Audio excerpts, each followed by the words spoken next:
Some stories should never be told, but you're about to hear them anyway. Enter Fatal Frames. Before we start, this episode covers a real, ongoing case involving real people, including a victim who was flatlined and is survived by his family. Everything in this video is drawn from court transcripts, sworn testimony, and on-the-record news reporting, cited in full in this video's description, where we quote someone directly, we say so, and we leave their exact words exactly as they said them on the record, even where that language is more direct than the rest of this video. The federal case discussed here has concluded with a guilty plea. A separate state case is still pending, and the defendant is presumed innocent on those charges unless and until a court rules otherwise. This is the case of the CEO flatliner.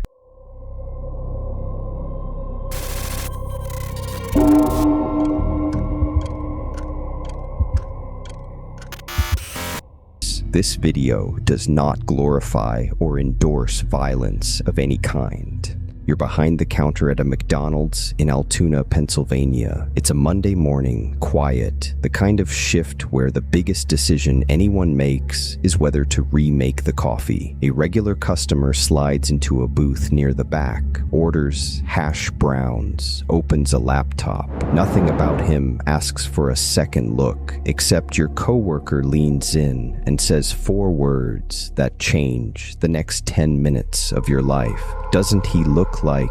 You've seen the photo. Everyone has. It's been on every phone, every TV, every front page in the country for 5 days. A man in a hood, unmasked for one careless second on a hostile security camera, wanted in connection with the flatlining of a healthcare CEO on a Manhattan sidewalk. You look again, the eyebrows, the space between the eyes. You call it in. 9 minutes later, 2 Altoona police officers walk up to that booth, and the case that started on a sidewalk in Manhattan ends at a fast food table 300 miles away. But 9 days before that morning, before any of this had a name, it started somewhere else entirely. This is Fatal Frames, Case File 011. Every other case we've told you started with names we changed to protect people who never asked to be famous. This one's different. Every name here is real. Every quote is on the record, pulled from court transcripts, police testimony, and sworn statements. And the man at the center of it, Luigi Mangione, pleaded guilty in a federal courtroom in Manhattan just hours before this video went up. We're not covering this because it's unsolved. We're covering it because even with a guilty plea on the table, it still isn't over. Not legally, not culturally.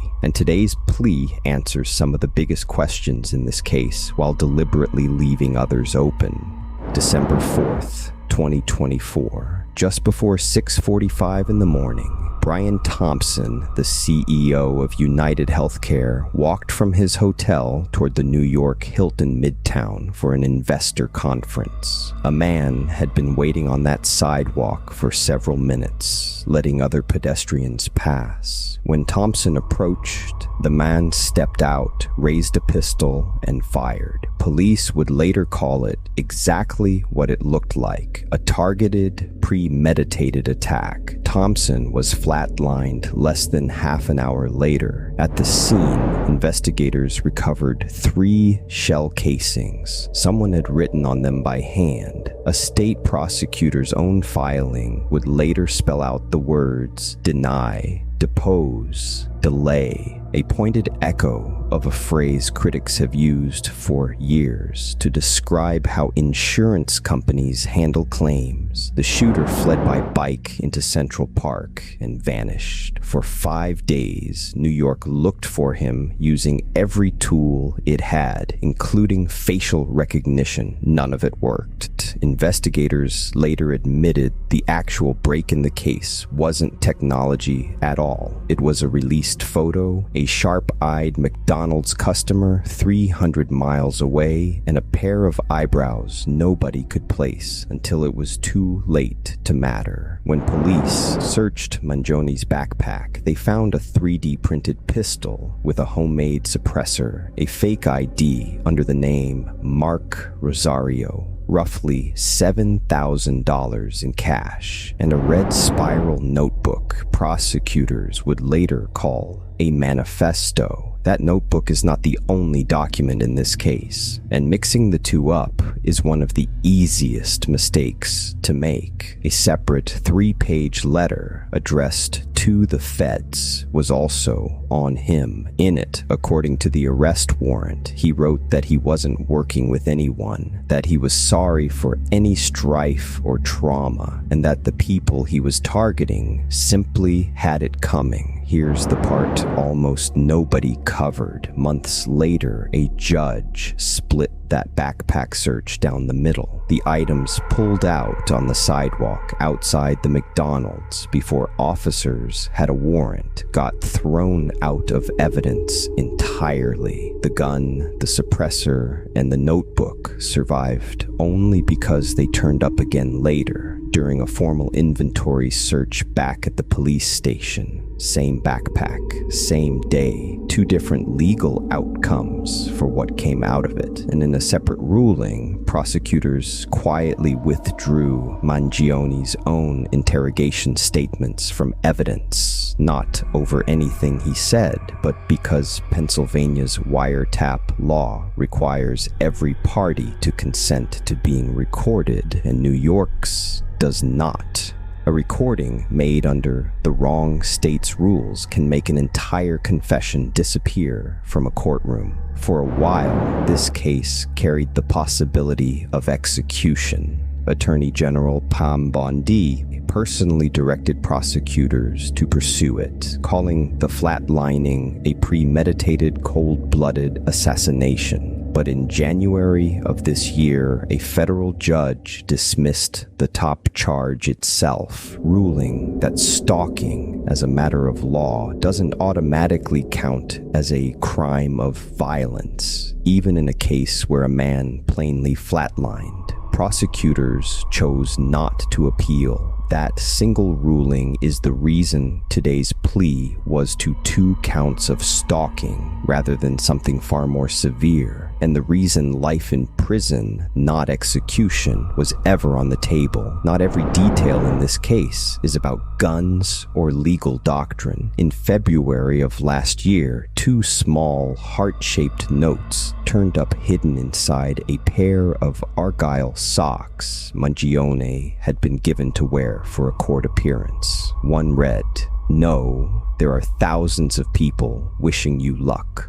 Prosecutors flagged it as a security concern. Whoever put it there was never identified. What happened next is, by any measure, one of the strangest public reactions a case like this has produced in years. A UnitedHealth Facebook post mourning Thompson drew 57,000 laughing face reactions. A legal defense fund raised over $1.5 million from more than 40,000 donors before Mangione's next birthday. Etsy sellers put deny, defend, depose merchandise up before platforms started pulling it back down. Someone started printing prayer cards for St. Luigi, patron saint of healthcare access, complete with a halo. 2 national surveys tried to measure what was actually going on beneath the noise, and the real numbers are more careful than the headlines. Roughly 80% of Americans said the shooter bears a great deal or a moderate amount of responsibility for Thompson's flatlining, and roughly 70% in that same survey said the insurance industry's own practices bear real responsibility too. Most people, in other words, didn't pick a side. They blamed the man who pulled the trigger and the system that made him famous for it at the same time. That nuance rarely survives online. NYPD Commissioner Jessica Tisch didn't mince words about it. We don't celebrate murders, and we don't lionize the killing of anyone. Thompson's own company said simply that his life was cut short by an act of violence that devastated everyone who knew and loved him. And somewhere in Manhattan, a wife and a mother were about to sit through the moment none of that online noise could touch. Today, August 14th, 2026, in a federal courtroom in Lower Manhattan, Luigi Mangione stood in front of Judge Margaret Garnett and pleaded guilty, not as part of a deal. Prosecutors made him no promises and offered him no concessions. He pleaded guilty to the entire indictment as written, to 2 federal stalking counts tied directly to Thompson's flatlining, each one carrying a maximum sentence of life in prison. He told the court he traveled to New York with the intent to shoot Brian Thompson. He said he researched the CEO conference online and lied his way into learning exactly where and when it would be held. And then, in his own words, quoted here exactly as they appear in the federal transcript. On the morning of December 4th, 2024, I shot Mr. Thompson in Manhattan and he died. Brian Thompson's widow sat in the front row and watched him say it. Sentencing is set for December 18th, 2026. Prosecutors have already said they'll ask for the maximum, but a guilty plea in the federal case does not end this story, and Mangione's own defense team has been signaling this exact moment for months. Back in February, at an unrelated hearing, he interrupted his own removal from the courtroom to tell reporters, unprompted, "It's the same trial twice. 1 + 1 is 2. Today, his attorneys made it official, filing a motion in New York State Court, arguing that today's plea should legally block the separate trial still waiting for him in state court, on the grounds that no one can be prosecuted twice for the same act. The Manhattan District Attorney's Office answered the same day. They intend to fight that motion and keep pushing toward a state trial. Brian Thompson's family released a short statement after the hearing. Today's guilty plea marks an important step toward justice for Brian, it read, while nothing will ease the pain of losing him. They asked simply that whatever sentence comes in December reflect the severity of what happened. As of tonight, the federal side of this case is closed. The state side is not. Nobody, not the prosecutors, not the defense, not the judge who has to decide, knows yet which courtroom gets the final word. A man flatlined. A family will never get him back, no matter what happens in a Manhattan courtroom in December, and somewhere between a sidewalk on 6th Avenue and a McDonald's booth in Pennsylvania, a country that agreed on almost nothing else found itself agreeing, at least a little, on how angry it is at the system both men, in very different ways, got caught inside of. That's the story for this week. Thank you for listening. So that's the file as we have it. Federal case is closed, the state case isn't, and somewhere in the middle of all of it, a family is still waiting for December, but there's a second story running alongside this one that we haven't told you yet. Before his arrest, Mangione's own social media banner featured a Pokemon numbered 286. He'd posted exactly 286 times. He was arrested 286 miles from where Brian Thompson was flatlined. Online, people connected that number to a Bible verse about integrity and to an actual insurance industry denial code used when a claim misses its appeal deadline. Investigators never said any of that mattered. The evidence they built the case on, the gun, the casings, the notebook, never needed a number to make its point, but the internet found the pattern anyway, and once you see it, it's hard to unsee. So tell us, coincidence or not, what signs, numbers, or connections have you noticed in this case, or one like it, that made you stop scrolling?